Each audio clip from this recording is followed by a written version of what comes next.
Hey everyone, Rascal here. And Mama, welcome to our podcast. Today we're covering the awesome video game sequel, Sonic the Hedgehog 2. Yes, and just as Sonic is adjusting to his family on Earth, his enemy, Dr. Robotnik, has returned for his revenge on the speedster. However, this time he's not alone, as he's teamed up with Knuckles the Echidna to take him down. And before we start, be sure to like, subscribe, and include notification bell to updates on future podcasts and World of Pods videos. Knuckles the spiky-haired character. What the? Oh, so yes, this one you're seeing way sooner than we expected, thanks to Mama, who found it on our video on demand service. They have released the movie on streaming, and the service actually ended up having it just a month after it was released in theaters. Awesome. Yes. So exciting, and we immediately sat down and watched it. There was no waiting. I was like, now. Right. And we weren't sure what to expect. We heard great things from other people who watched the film and loved it. And we were still, keep our expectations at regular, because there have been times when we were excited for sequels and were vastly disappointed and they changed everything. But we are proud to say that for this movie, they made it even better. They did not leeway into something else. They didn't make it into something it wasn't. They still made it stay true to Sonic and still making their own lore while still keeping true to the games and expanding this new little cinematic universe. Yes, it was amazing, a perfect sequel, and definitely looking forward to the third movie. Yes. And the return of my shadow. Yeah! Oh, can't wait to get to that. But back to this movie. The concern was how well would Idris Elba voice Knuckles? Yes. Because he's not a voice actor, and he has not, of course, voiced a character previously in any games or television shows. Right, he's just done a few movies, that's it. But he turned out to be a perfect choice. He convincingly portrayed Knuckles in all his various moments, including his slightly not so bright moments. Yes, and definitely gotta bring that up because Knuckles, one of the big reasons people were excited to see this movie, because until this point, Knuckles was really, he was really downgraded. He was just now the idiot team member of the Sonic franchise, which, he had gullible sides. He could be kind of dim at times, but he wasn't just a full-blown idiot, right, which they made him now. But with the movie, they still had him be a threat. He was back to being powerful. As for having the dim part, they played it well. He wasn't just an idiot or just a musclehead. He just didn't know anything about Earth or anything outside of his tribe and his planet. So he took everything so seriously that it ended up being hilarious. He was like Sega's Todoroki. Yes. Yes, there's so many scenes where he has great lines and he delivers it well because he just really is serious about everything.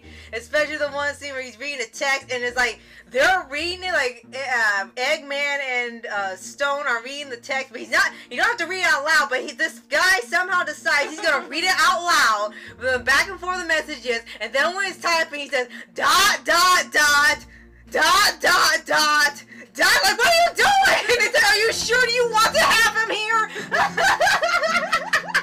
Oh my gosh, yes. And the rapport that Idris Elba, created with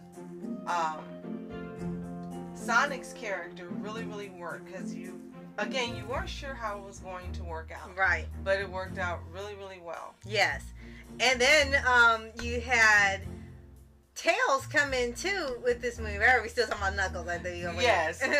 Yes. But let's go ahead to Tails, voiced by Colleen O'Shaughnessy. Yes. Who happily got billing on the movie posters and trailers and so forth. Yes, and that was another thing that also hyped up for the movie is that around the time it came out, the only people they were crediting for the film were Ben Schwartz for Sonic and then the live action actors. And people were saying, well, why aren't you crediting the ones voicing Knuckles and Tails? They deserve it too. They're also stars. So about a week later, Paramount put up posters crediting Idris Elba and Colleen O'Shaughnessy as their characters with Ben Schwartz, so they were treated just as important as him, which was another reason why people were excited, because they took it seriously. Yes.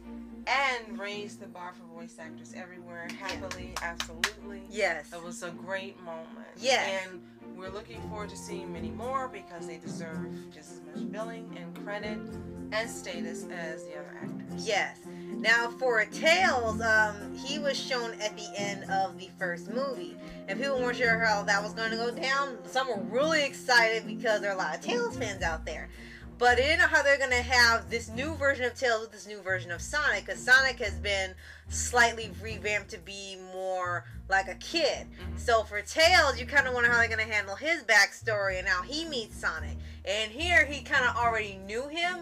They had never met, but he is sort of like his hero in here. He was fanboying. Right. And they end up sort of having this little brotherly relationship, and it actually does work because they have this thing built in here where Sonic, has a family now with the Donut Lord and his wife. Yes, and he's being upgraded from friend to child. Right. and they're talking about, he needs some friends too. And they weren't saying like they couldn't be his friends, but they're saying like, he should, be with more people and things. So this really worked out being with Tails. And now that he gets Tails as a friend, he gets Knuckles as a friend too. And by the end of the movie, they're just all siblings. They're all their kids. Yes. And I love that. And they were treating them that way and caring for them. And at one point, Sonic had his rebel face. He's like, you didn't talk to me that way. You're not my dad. And the guy what's the character's name? Tom. Tom just ignored him. Was like, yeah, yeah, whatever. That's when we thought the movie was about to go downhill, because every time we see it in the film, it just goes really south, and they start having arguments, and it really affects the movie. But we're really happy that they brush it off, and he still continue treating him like it's his son. Yeah. So there were a lot of fun parts in here as well as some serious parts. And toward the end it got darker. But before we get to that, we'll talk about the return, of course, of Jim Carrey as Eggman, Dr. Robotnik, and with the bushy mustache that he comes back with this time. Right. And, wait. And you can't forget the addition of... Wait, we're talking about Dr. Oh, Eggman. Oh, I thought you were just listening to all the celebrities in here. I mean, Okay, my return goodness. and how great he was. Yes. His return. Again, he came up with a big bushy mustache, and he became a bigger threat to this movie than he was the last movie. Right. And you knew he was going to come back because he's the standard Sonic villain. You can't really have a Sonic movie without him. So in here, you saw he was already going loony at the end of the first one. In here, he had been there for, I'm assuming, months. And nothing really changed with him. He was still planning his escape. He was making mushroom coffee and all sorts of weird things. And then luck would have it that some people came to his realm and provided a way for him to get out. And then he made his return. The first thing he did was go after Sonic. Like, there was no time to rest or anything. And this time he was a much bigger threat. In the first movie, you saw his build-up, how he went from being someone who was hunting down for his experiments, hunting Sonic down for experiments and things because he noticed the power and energy that he had, to this time him knowing for a fact Sonic exists and wanting that power. Yes. And again, the bushy mustache lets you know it's more serious. And he got a lot darker. in this movie. Yeah, towards the end. Because his goal is to get the Master Emerald and gain so much power that not even Sonic could stop him. And that's why he used Knuckles. And he betrayed Knuckles, right? In order to do that, Knuckles being gullible of not knowing people from Earth. Right. And he thought he was a friend. Of course he wasn't. Right. And again, he really played the role well, going from movie 1 to movie 2. Right. Now, you said you'd heard rumors that he possibly may not be playing this character in the 3rd movie. Yes, he might be just done with the role and going to do other things, because he hadn't been in a role like this in years. Yes, definitely. Something this comedic, but still taken seriously and so well done, because he performed it well in both films. Mm-hmm. And then there's even a part in the film where, you know, they kind of want to explain, like, how did he get off his island? He couldn't get out himself. Someone came, provided the way, and that was his ticket out. And the guy that's his, I guess his assistant now, is Stone, asked him, you know, how did you get out of there? And he answered, I use law of attraction. Haven't you seen The Secret? It was mind-blowing. And then the funny part is that it worked, because he got out and he got the emerald and he got the power, so he did use it to his advantage. It's like, of all people to use this is Eggman, and I think Mom laughed the hardest at that. I was like, Mom, he used it. But FYI, in his real life, Jim Carrey credited law of attraction with him becoming the actor as he is. Yes. Making his first paycheck for $10 million, and him achieving his dreams. So yes. I like the way they worked his real life philosophy and what he believes and practices into the movie. Yes. And then with this, right, in this entire movie, like at the point where, you know, Knuckles and Tails comes in, it sort of becomes this. It becomes like you're playing the game. You're going through different parts of the world and different levels. They got some really big sets and designs that they have when they're trying to find where the Master Emerald is, and they even finally bring it to the point where they have the 7 Chaos Emeralds and him getting the supersonic powers. They really worked it in here like it's sort of like a video game style Indiana Jones journey, and it didn't feel like they were forcing anything into the movie. It really worked, and it worked with the new lore they added with the Echidnas and with the emeralds and everything. They really made it all work, where it felt like it was a grander scale, like you were playing the game. Mm-hmm. And her sister, Tom's wife's sister, had a bigger role in here. Yes. As well, and they made her, she was still crazy, but not as crazy as the first movie. Yes. And then she got her man with Shamar Moore. Yes, I'm like, Shamar Moore! And we won't tell you how that works out in the movie, because then it'll spoil all the hilariousness and the fun. Plot twists, we won't tell you that. Right. And it was just, as we mentioned, an excellent sequel. This is how sequels should be made. Right. Not changing things, not replacing actors and characters, not killing them off. Right. This is how you do it. Right. And then you have like a mid-credit scene in there. Not only do you find out that the government that's in this universe is Gun, which you didn't even realize because they never really hinted at that the first movie, and then it makes sense when they bring it up. In the mid-credit scene, after what happened with Eggman, they don't know if he's dead or alive. It's hinted that he's alive because, you know, he kind of has to be, it's Eggman.